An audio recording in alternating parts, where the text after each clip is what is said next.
Okay. All right. Let's jump in here. Happy Friday afternoon. The weekend is here, which is always lovely. It looks like the weather outside today is decent. I haven't been outside since 8:30 this morning. So we'll see when class is over, I guess. Okay, so today we are going to, so we finished off, kind of with our history of youth and childhood. We're going to now go into, and we started this a little bit last class, talking about specific generational cohorts, right? And what life was like when they were young. And, I'll try not to extrapolate too much, but with a little bit of extrapolation on how some of their qualities when they were young have influenced them as they've moved through the life course. And maybe what that tells us, as we start talking about Gen Z and Gen Alpha, as we kind of move forward. Okay, so, I guess we just jump into it. I don't need to preface things too much. And we kind of started off with some, very basic concepts, right, coming from life history theory. Okay, one, we're going to talk about this a lot in terms of technology, right, from Jean Twenge's technology model of generations. So assuming that the technologies that were sort of central when you were young are going to play a big role in how you develop, right? And we can see this a little bit in Postman's thinking as well. I think there's a continuity there, right? The printing press and print being important. And as we move into the 20th century, right, we start to get more media that play different roles, and then the 21st century, obviously, as well. Okay, and then, life history theory suggesting that, you kind of have two choices.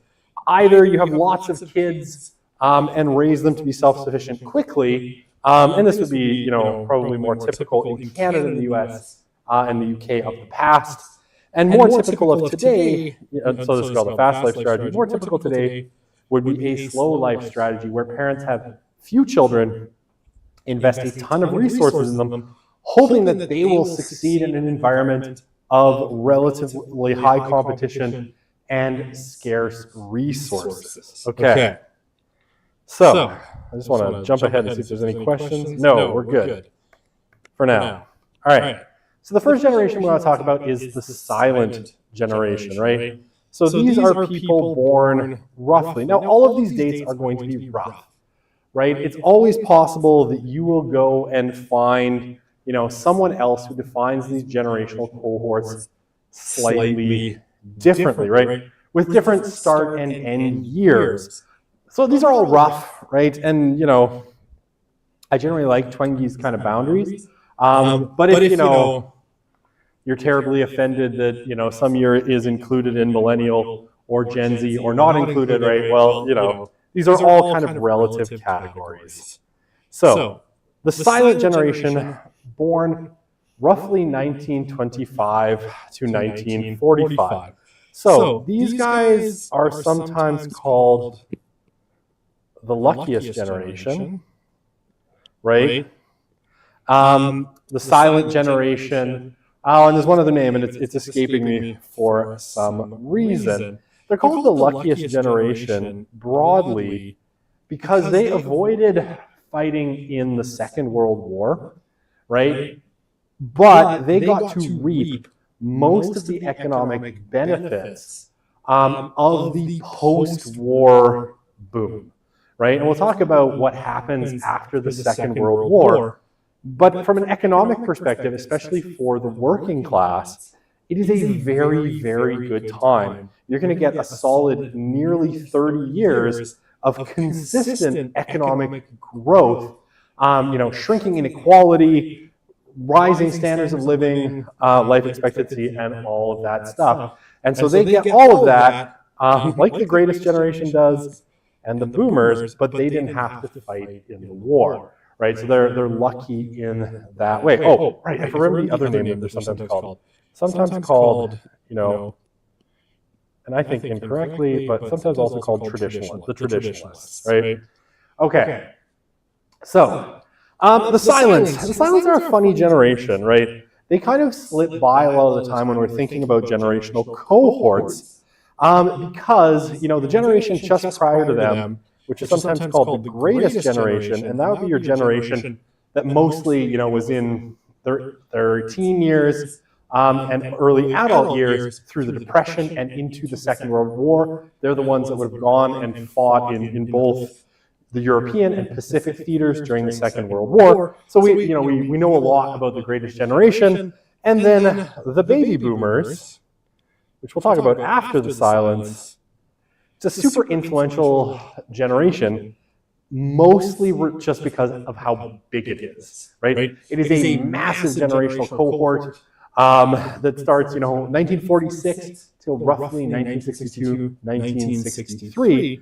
But it is, at the time, it was the largest generational cohort ever born. And so the silents are kind of sandwiched between those two, and sometimes they kind of get forgotten.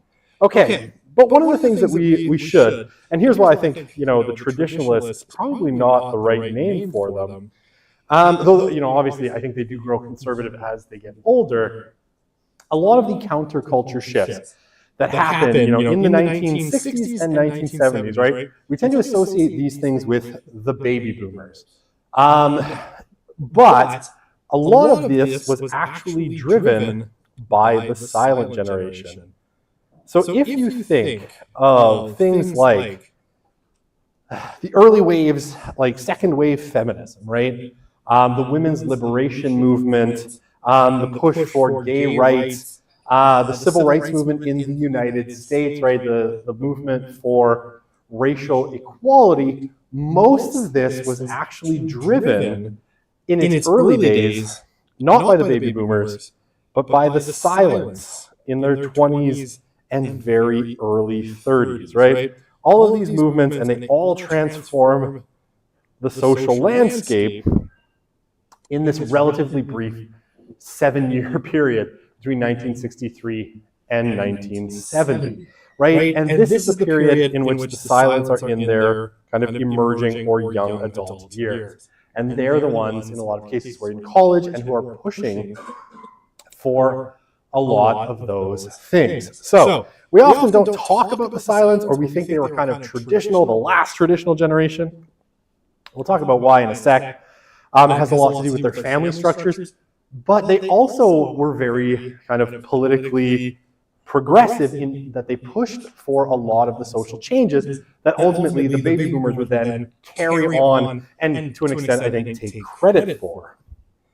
Okay, so one thing that happens to the silents, right, in the post-war years is huge technological changes and huge technological innovations. And there's a bunch of technologies, right, some of whom they inherit, like radio, and some of whom they actually are the first generation to really experience as a broadly adopted technology that really influenced them in those post-war years, right? So, what are the technologies that are really important? Well, television is a really, really important one, right?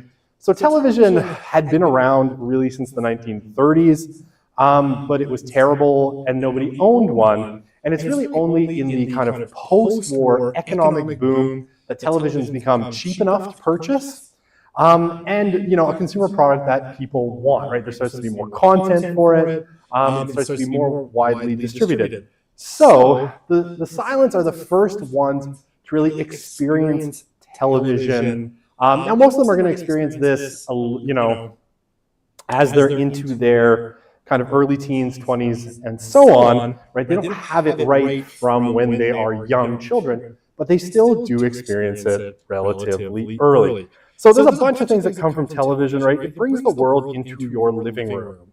And that's one of the big things. When we get into periods like the Vietnam War, television becomes really, really influential. And again, that's kind of on that cusp between the silents and the boomers. But it's really influential because it brings that war home to everyone's living room. And a lot of the horrors of war are suddenly being shown to you on the nightly news, right? in ways that, and it's harder to manage for, say, the government than, say, when people were going to the cinema and watching film reels of the Second World War that were, super edited, and control on them was very, very tight. So what you have with, television coming into the living room for those kind of silents that were, wanting, or at the age where they maybe would have been due for military service in Vietnam, is they get to see that in a way that they wouldn't have seen the Second World War or, say, the war in Korea. So it really shrinks down the world, and it lets you see other people's perspectives, right? You start to see all sorts of parts of the world being broadcast into your living room.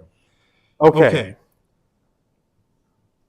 The silents are also the first generation really to live on the cusp of both jet and space travel, or the space age, right? It's not until the end of the 1950s that, the Soviet Union, I want to say it's in 1957, though it's escaping me the date right now, the Soviets put Sputnik up, and the Americans quickly follow with their own satellites, and then people in space, right? Dogs, chimps, women, men, all sorts of things go to space, and it makes the world seem a lot smaller. Jet travel too, right?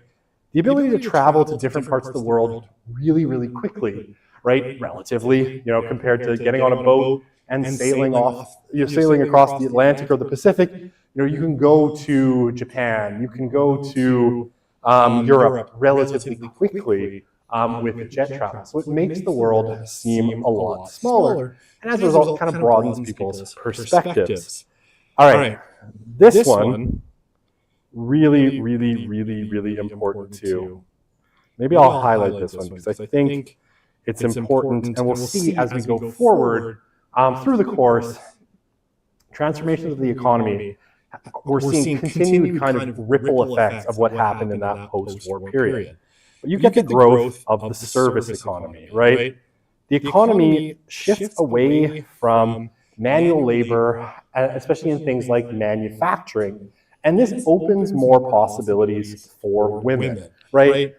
Manufacturing and manual labor jobs that prize physical strength were dominated by men, and they still are.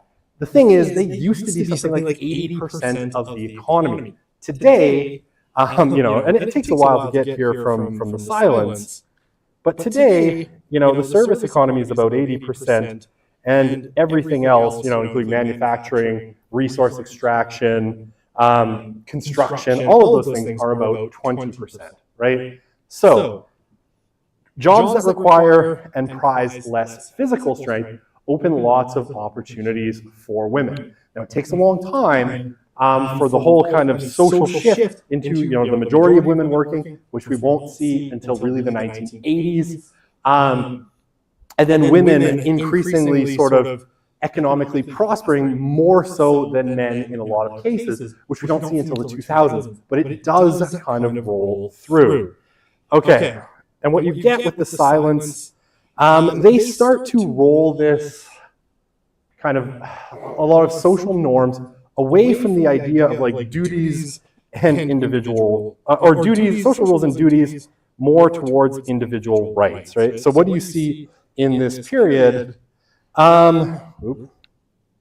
I don't know what I'm supposed to do about that. What you see in this period, right, is a break in the period where the silents are kind of dominant, the breakdown of things like segregation, the exclusion of women. All of these things really start to change kind of by the time the silents are well into adulthood, right? They're pushing for that, desegregation happens under the watch of the silents.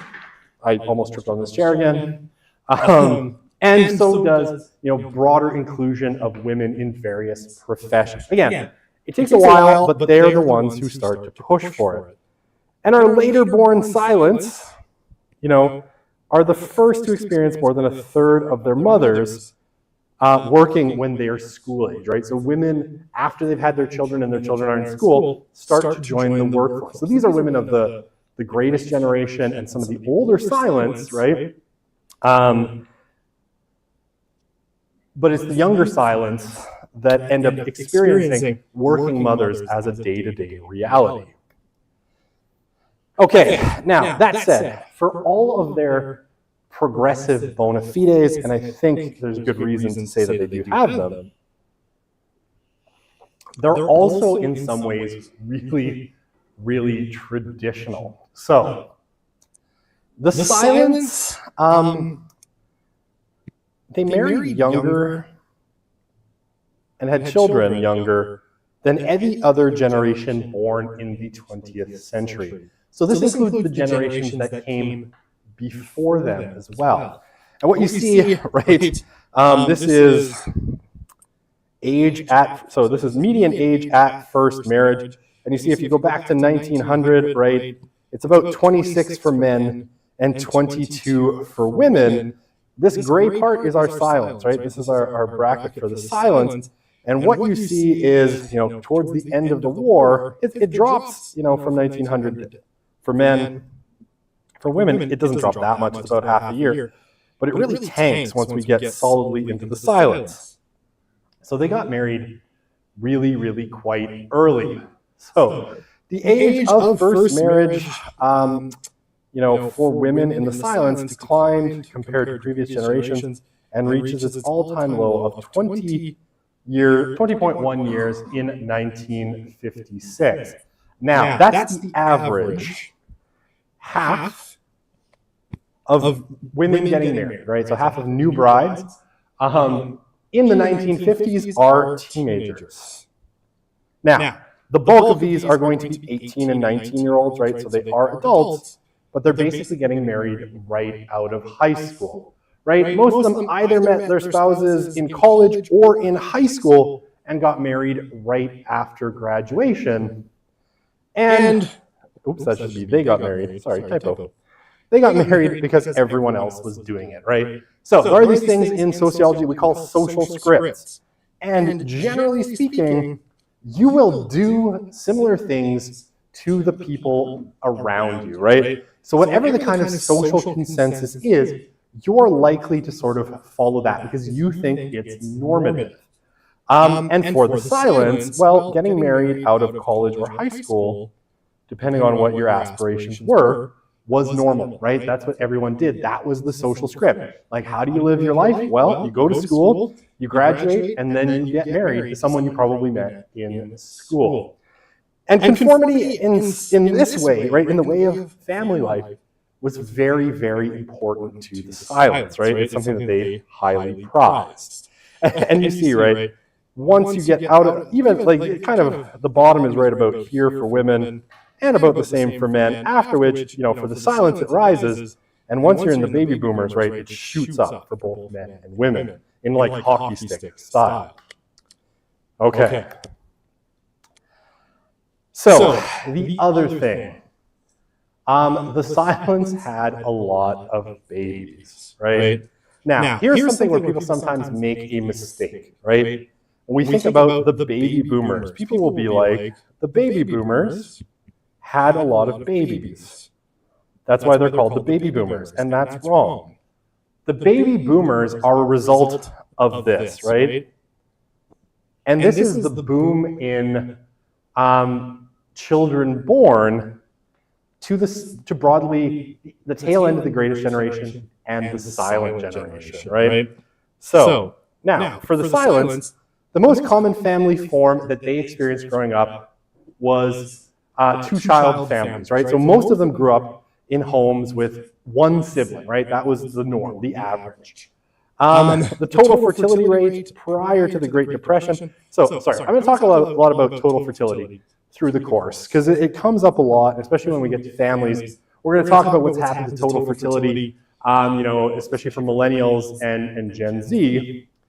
Total fertility is this weird kind of measure. We call it TFR. And what does it equal? It is the number of children that we expect women to have, per woman. I'm just going to draw the woman symbol, when they're in their fertile range, right? And the fertile range for women is roughly from about 15 to about 44, right?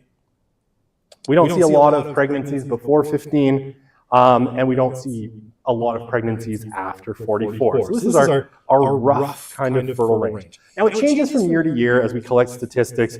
We'll change our kind of measurement of TFR. TFR for the silence, so prior to the silence, it's 2.5 children per woman, which is a healthy kind of population growth. For a steady population, right, for a population that remains the same size, you're talking about roughly 2.1 children per woman. So 2.5 is pretty solid population growth.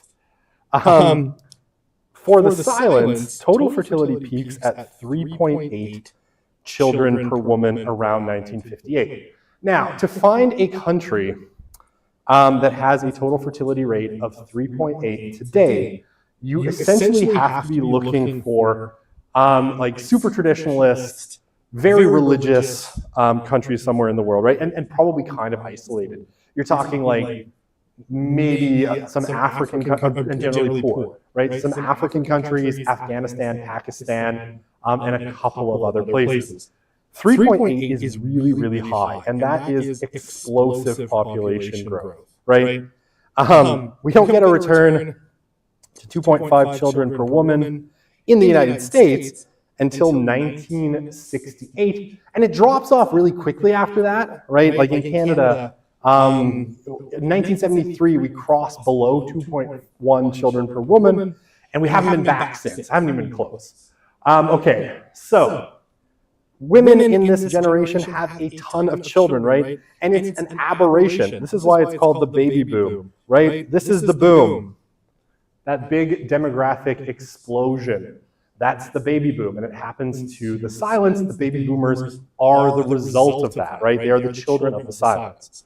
Now, women are having a lot of babies, and in some ways, while their economic and social roles are expanding, there's a lot of traditional things happening as well. The critique of feminists in this period is that while women are, working, more of them are in the workplace, more of them are educated, they're still expected to take on the bulk of domestic tasks at home. Okay. So, what else is important about the silence? It's a little bit hard to explain, especially given the two generations that follow that don't share these characteristics. But the silents have been remarkably resilient to anxiety throughout their lives, right? They don't suffer rates of anxiety at nearly the levels of any other generation, right? The baby boomers are totally, they're way higher. Talk about things like deaths of despair amongst the boomers. But the silents never experience that. And the best people can figure is that they are more socially connected than other generations. So they are one of the last generations to be deeply, deeply involved in institutional life, right? They, for their whole lives are deeply involved in family, and they have big families. They're deeply involved in institutions like church, social clubs like the Lions, the Kiwanis, the Legion, right? All of these things that are available as kind of social clubs. And there's a million of them, right? The Freemasons and all of that. They're really the last generation for whom that's a normal experience that everybody does, right? The bowling league and all of that fun stuff. They're really deeply socially connected compared to later generations. And probably those large families mean that they have stronger and more consistent social ties through life, right? As they get older, they're less likely to be isolated, depressed, harm themselves, including taking their own lives. Okay. Did the silent generation have so many kids to replace everyone who died in the wars? How much more will attendance dwindle? I have no idea. I mean, when it's just me in an empty room, I'll say it's hit bottom. It's hard to say, because I do stream the lectures, some people will choose to stay home, especially on Fridays. Okay. Oops, I lost my mouse. Where's my mouse? Okay. So, did the silence have so many kids to replace everyone who died in the wars? it's really unclear, right? It's an enduring sort of mystery as to why the total fertility rate rose so much amongst silence. Some people have put it down to the transformation of life after the wars, right? It's a super, like a super long period of economic growth where social inequality drops, right? The working class and the rich are as close as they're ever going to be in terms of their average incomes. People are able to buy homes in the suburbs. They mostly move out of the city centers into suburbs where they can afford larger homes, where they can keep their 3.8 children. People seem to have this sort of optimism, right? Coming out of the wars, great jobs are available. Everything seems really, really good.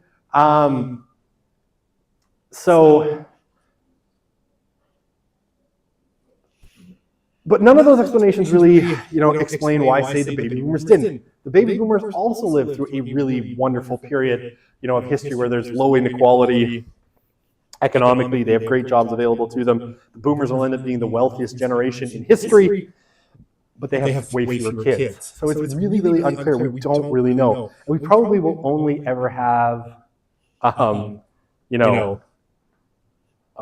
theories. Oh, I have feedback? Oh, because I have two microphones working. Hang on, that should fix the feedback sound. Sorry about that. I forgot I had to switch. This microphone wasn't working on Wednesday, so I had to fix it. Okay, but I don't think it had to do with replacing, people who died in the wars. If you look at the United States didn't really, and Canada didn't really lose that many people on a comparative basis, right? I think it's like 500,000 died on the American side. Nothing compared to, how many died in Europe, and certainly nothing close to, say, the Soviet Union that lost somewhere in the range of like 20 or 30 million people. Okay, so, yay, I fixed it. Okay. Well, thank you. I take compliments where I can get them. Try to keep things moving. I mean, that's possible, right? Like, they lived through the Depression. They lived through the Second World War, right? The silence, they're born after the First World War. But they lived through, at least chunks of the Depression and the Second World War. And so maybe things just don't seem scary. Mind you, there's the looming threat of nuclear annihilation that comes around, once the Soviets and the Americans both have nuclear bombs. So, there'd be reasons to be anxious. Again, it's a little bit of a mystery, but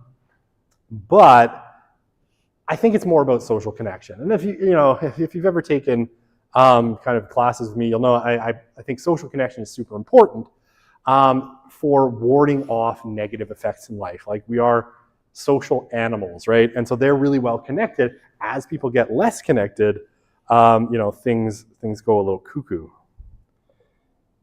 That's a technical term in sociology, by the way, going a little cuckoo.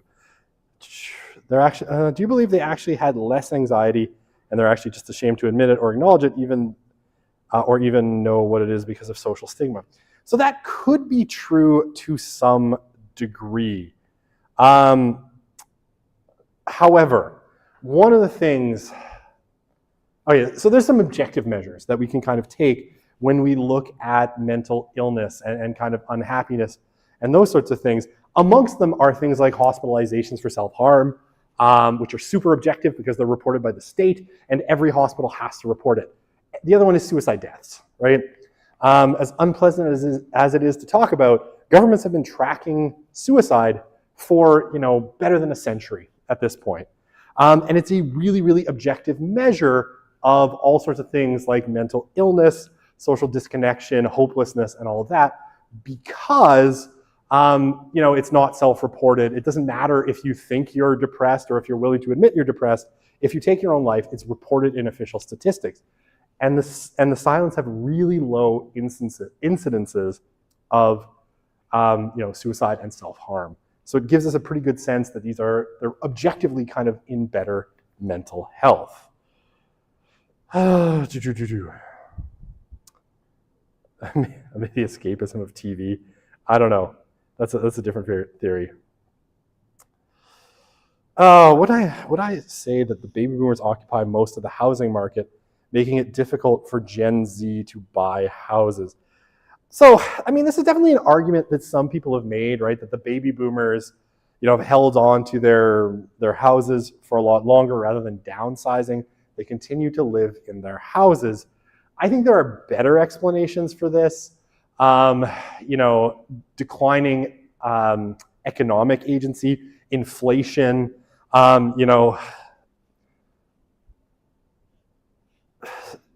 badly managed policies of immigration that have meant that, housing stock has been outstripped by population in major ways. This is true in Canada, especially like in the last 5 years, where, a lot of people have just been let in, and this, in a very inflexible housing market, which has made it really hard for anyone to find housing and shot the prices up. There's other things like government regulation that messes up, construction. Go to Vancouver, try to build anything. I have a friend who's a developer. He bought a property in Vancouver 15 years ago with the idea of building a condo on it.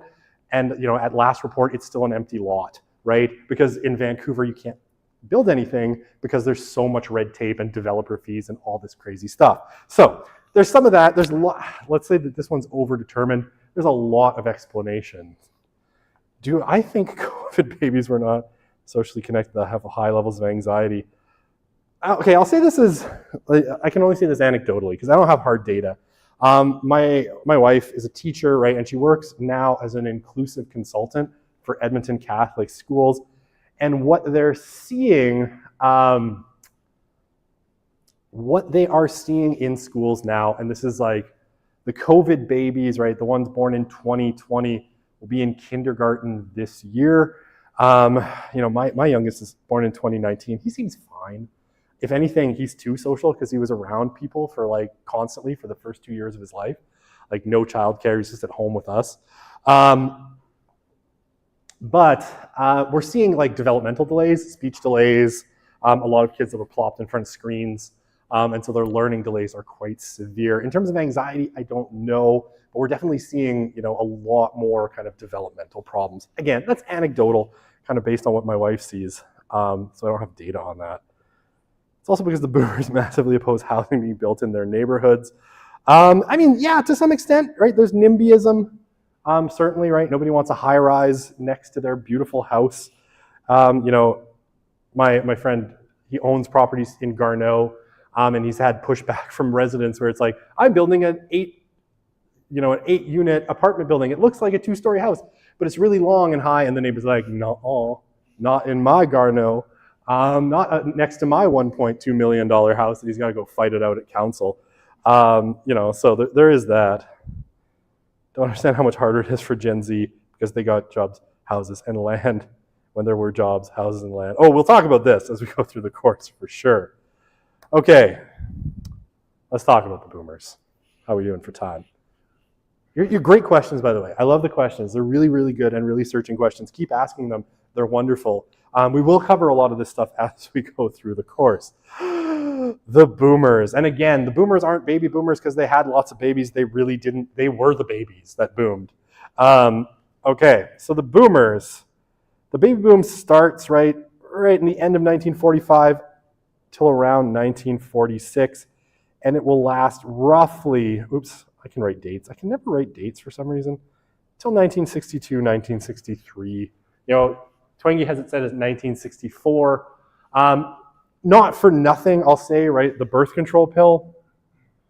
Birth control was approved in the United States in 1959 to treat certain bleeding disorders in women, and it is widely approved by the FDA as a contraceptive in 1961, and 3 years later, the baby boom comes to a sudden end.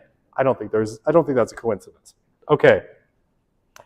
So the baby boomers are the result of a very long sustained demographic bulge, right? That's this is what's called a demographic bulge.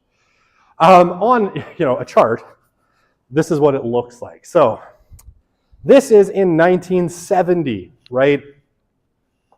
So about 24 years into the baby boom, you've got a lot of young people in this 15 to 5 category, right? Or is that, I guess it's 19 to 5 years old, right? a really, really big demographic bulge. Now, this is kind of a normal demographic pyramid for most societies historically, right? It's kind of pyramidy. You have a lot of young people at the bottom and way fewer older people at the top. And so it works really well in lots of ways because you have lots of workers per retired person. So when a lot of the social welfare programs for older people are designed in the 1950s and 60s, this is the model that everyone assumes is going to be normal forever, right? You're going to have few old people, and maybe they're going to get like 5 to 7 years of retirement on average because they're going to retire at 65 and they're probably going to be dead by about 72, 73. What you get instead is kind of weird shapes driven largely by the baby boomers, right?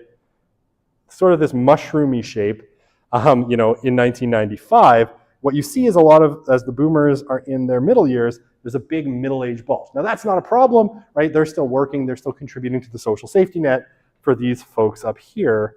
But you see that once we get to 2020, right, you have fewer younger people than kind of people entering retirement. And that ends up being a big problem. I don't know if I have it on one of these slides, but it used to be that for every retiree, in America, you had one retiree for every 9 or 10 workers. Today, it's one retiree for every 3 workers, right? So programs like Social Security, Medicare, and in Canada, Old Age Security, Canada Pension are being supported by fewer workers per retiree. And that's largely a result of the fact that the baby boomers are a huge demographic, but they didn't have that many children, right? So they moved up, and then you actually get smaller generational cohorts that follow them. Okay, now this is fairly, just to give you an idea of the scale, right? By the time the baby boom had ended, 76 million babies had been born in the United States, which is more than the current day population of France. There's about 63 million people in France today. So in this, 20-ish year period, less than that, France was born, right? Everyone in France was born in that period. A whole country appeared in that period, right? Or about half the population of Russia today.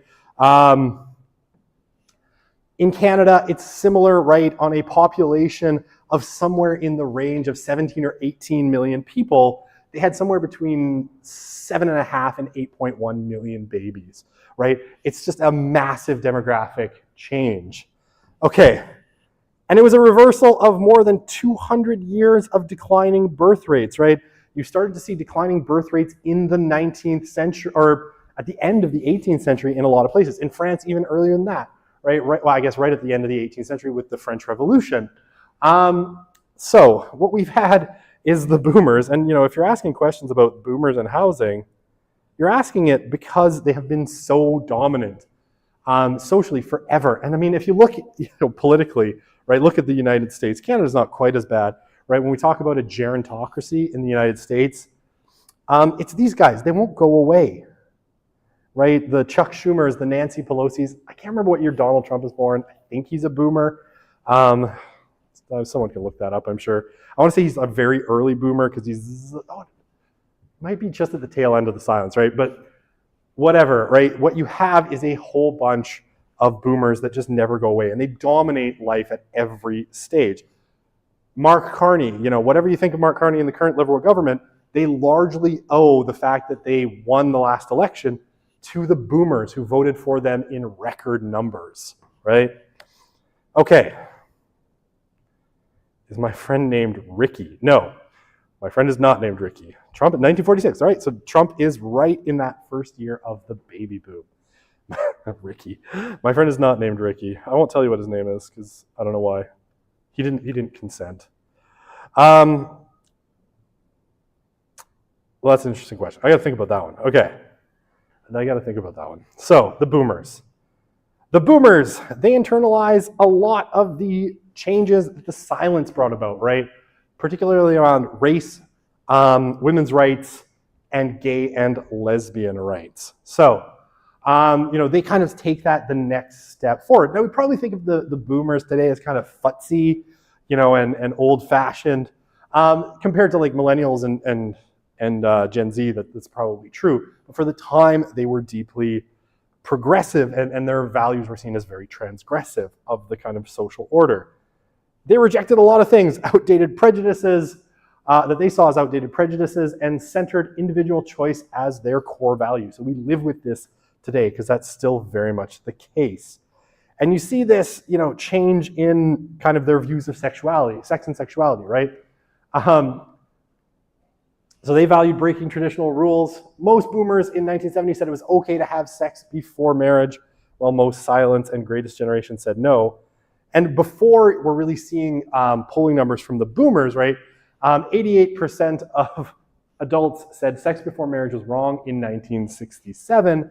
By the time the boomers and their giant population bulge is in the population, it's 37% by 1979, right? So values around sex and sexuality change massively with the boomers. Now, some of this is driven by birth control, right?